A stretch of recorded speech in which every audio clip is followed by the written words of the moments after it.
So let's look at this from a love uh, point of view. Then the Wheel of Fortune usually signifies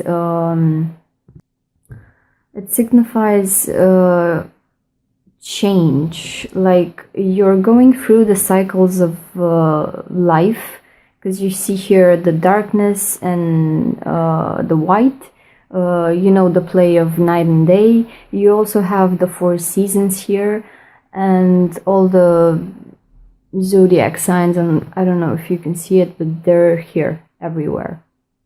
Now, this wheel of life keeps turning, okay? So I'm thinking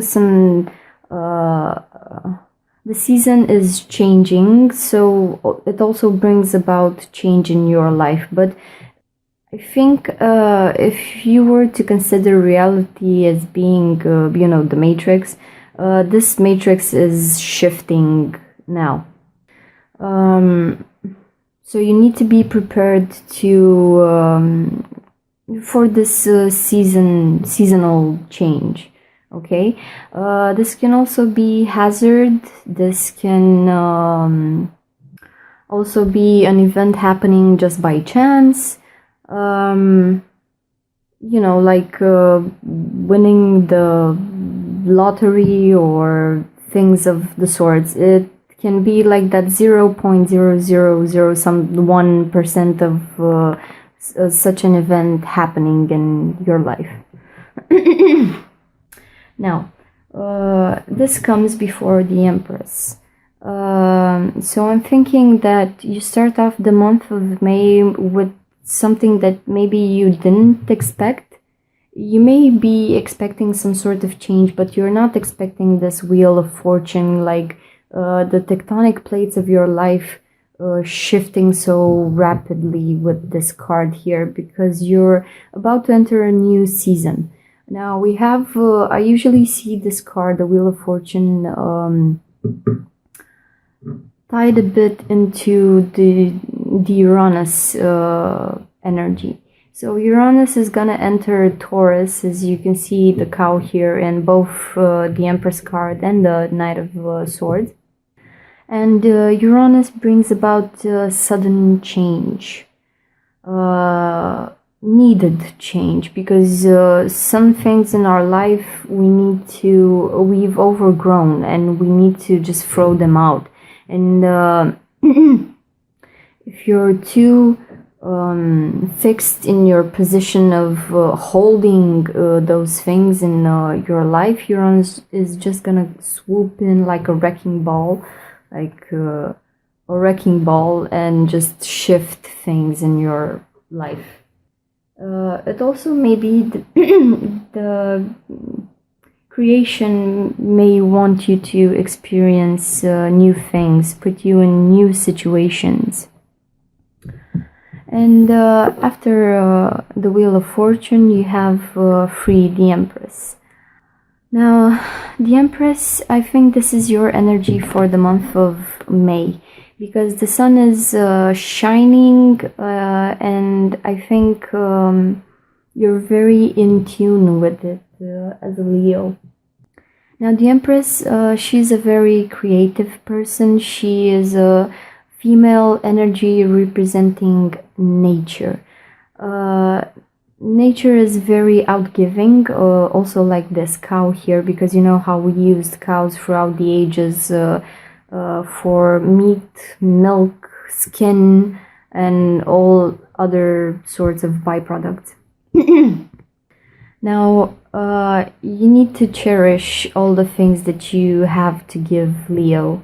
This is a theme that I also saw in last month's reading, that if you were the caring person that was helping someone through their evolution, it's time for you to keep some of this this goodness that you have inside of you. Okay, the Empress is a very proud energy, because it knows how rich it can be. There's also here, I don't know if you can see, there's a shield here. So what I'm thinking with you is that you're gonna have your heart tested. This is what happens with you usually in life when you're so outgiving, because Leos are known for their generosity and they give much more than they receive.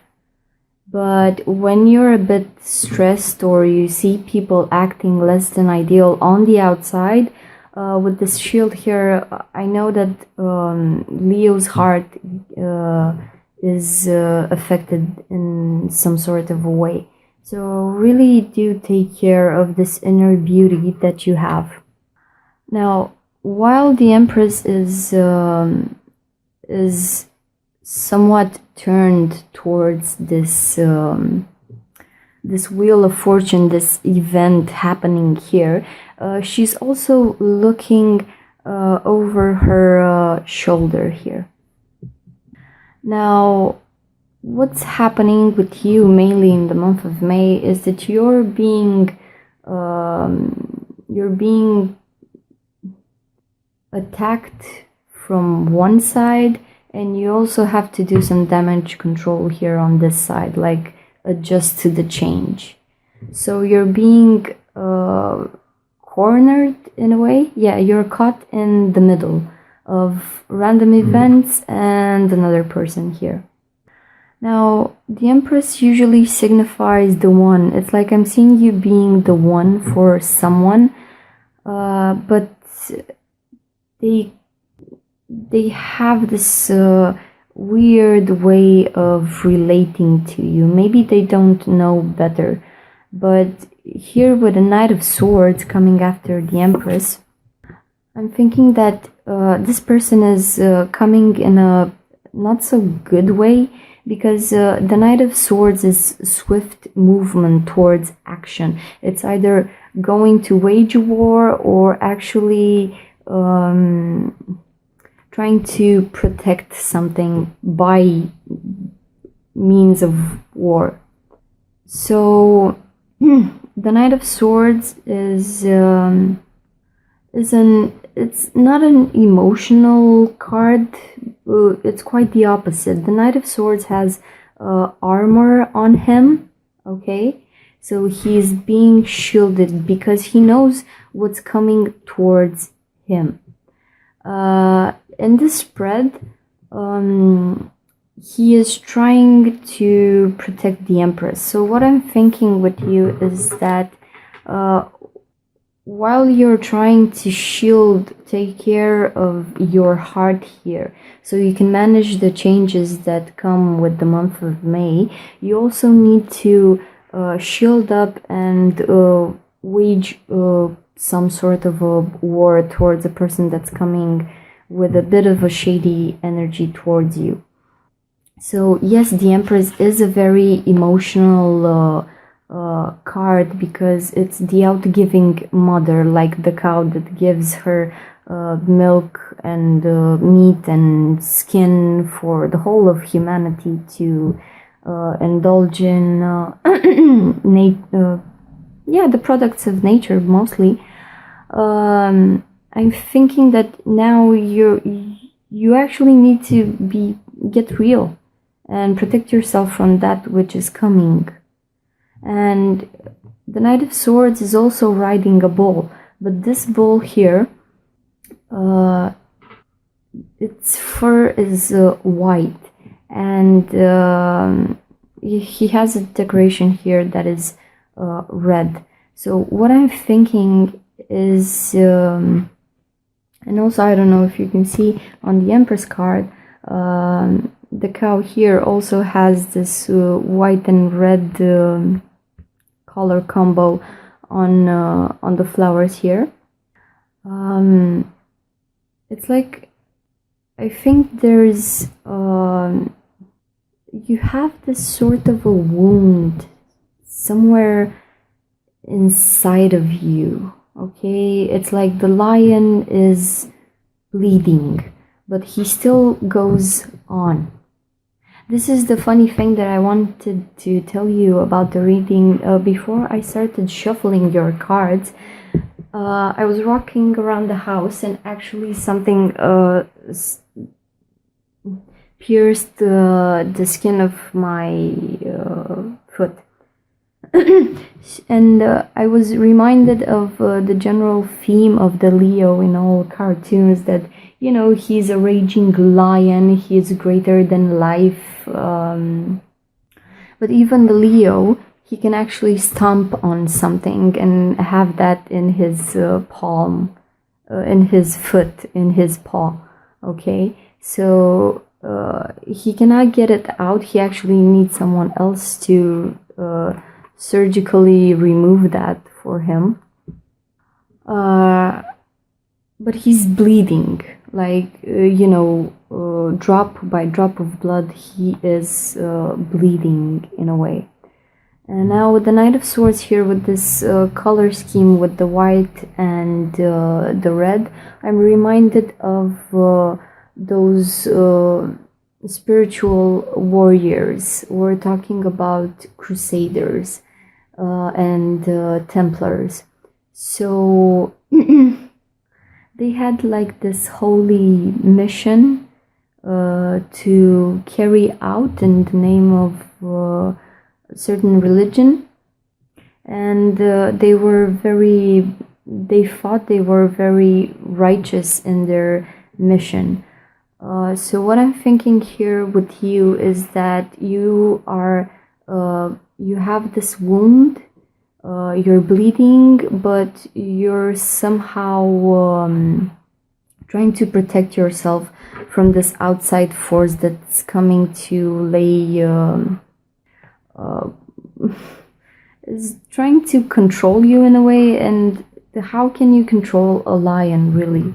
You can't. It's the raging energy of the sun. You just need to leave the lion be, because he is so great on his own. We can see that with the Empress card here. So yes, you're gonna be shielded and you're gonna wage war. With the cow being here in both these images, I'm thinking that you have enough endurance to take this on. Both of these situations, the random events and this person. So you're carrying a big, not a big burden, but it's like you're waging war on two fronts, and I would really mind you to take care of your energy levels.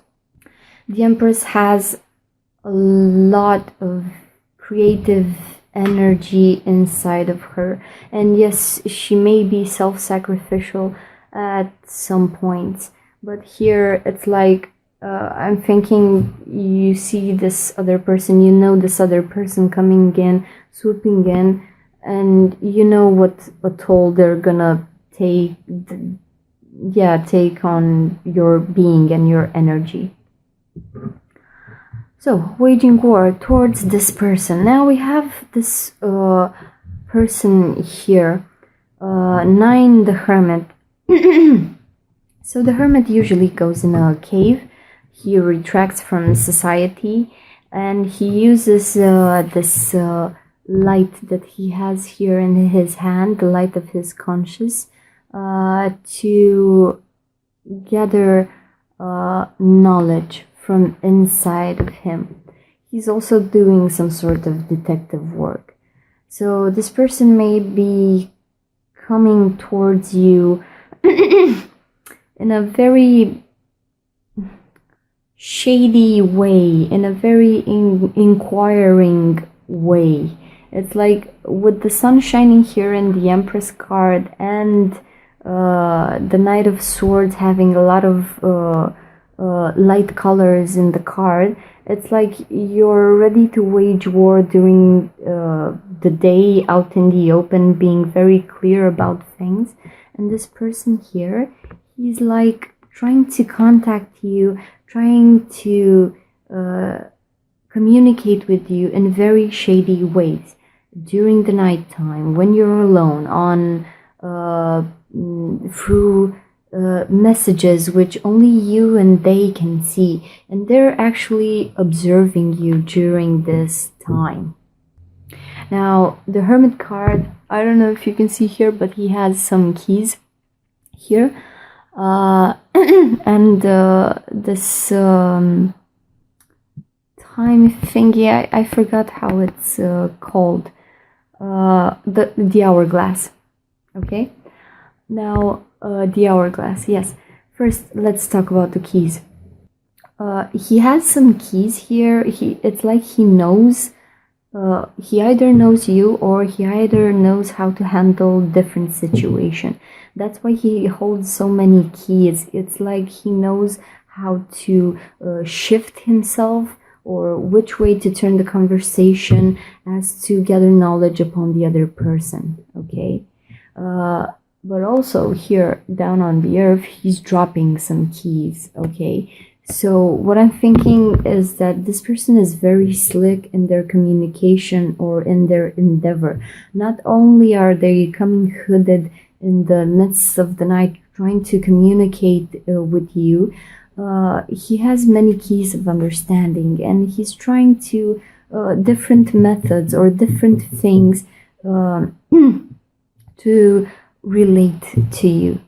Now with the hourglass here, it's like he's also being very, very aware of the fact that the time is running out somehow, either for you or either for them. So this is a person that's coming, he's coming in a very shady way, but he is pressed by time. Time is also one of the keys here, that he knows that time plays a very important role. Now, the Hermit card is, the Hermit is oriented towards the past. So what I'm thinking here is that for some of you, this may be a person that is, you know them from your past. I mean, there was something between you two in the past, and now he is coming back somehow to check up on you. He's like in the shade of the night comes this silent assassin, and he doesn't have here, he doesn't have like a sword or anything. He just has this light of his consciousness. So he's doing reconnaissance work right now, when it's that military operation when you send out people to gather information on the area, like scout it in a way, but they don't send in like a drone to see the thing. He's sending energy towards you in this very shady way. He's like protected, but he's very serious about what he's doing here. You have keys of understanding in general for in philosophy, in poetry, in different domains, and you also have lenses. Okay, so I said before that this hourglass is like a key, but it goes the other way also, because the keys may be like different lenses of understanding. So there's a lot of detective work done here by someone that is trying to get the feel of you, actually understand you, but they're doing in weird, in shady ways. And I think you're very open and upfront here with these two cards, because you have a lot of light here, and also your ruling planet is the sun. So I don't think you're doing anything shady. You're very transparent with what you do. It's very clear what it is that you're trying to do. And this person somehow, they know they're being shady, but they need to study you like the little cobot, like experiment mostly. I think this person sees you as a bit of an experiment. So this is aimed towards you. Now, the central personality trait that this person is gonna embody in the month of May is the King of Swords. Now, the King of Swords sits on top of his mountain. He's alone. There's a lot of snow there. It's very cold. And he sits on his throne in his authority, being a lonely king. He is, yes, he has power and authority, but he is very disconnected from his emotional side. Something may have happened to him in the past that has caused him to be like this, so disconnected from feeling things. Now, with the Hermit card here, it's like maybe there has been something between you two that has made him become like this. Disconnected from emotions, very argumentative. This is a person that can argument anything. He can talk his way out of things, into things, rule others just by using his words, which is, you can see it as being the sword here in his hand. So what I'm thinking is that this person, I don't know if he is, this is not a person that is in their emotions. If you know this person from the past, or there has been something that transpired between you two, what I'm thinking here is that they're coming back to investigate if there can be another chance between you two, if they want you. But really do take care with this person, because they take decisions with their minds, only with their minds. Now, if you apply your mind, like the sword king here, to emotions, it's like you're bringing, sorry for the expression, it's like you're bringing a gun to a knife party. Sorry. Just think about it, that you cannot argument yourself into a relationship. You cannot talk someone into getting into a relationship. That's just a bad combo. You need to feel. You really need to feel. But this person here is, I don't know what happened to them, but I think that they're doing some kind of inquiry in their past. I'm not seeing other people here, but maybe they are, looking in their past to see who was the best match for me, and I can just be with that person, marry them, and that's it. Okay, I'm just gonna do it as so zero emotions, because the King of Swords is a person that had their emotional body killed. So they're trying to do this thing with the head now. It's like, okay, this is gonna work because I can think like this in a very mathematical way, taking decisions, being a ruling force, having authority, sitting on my throne, and I can actually manifest this.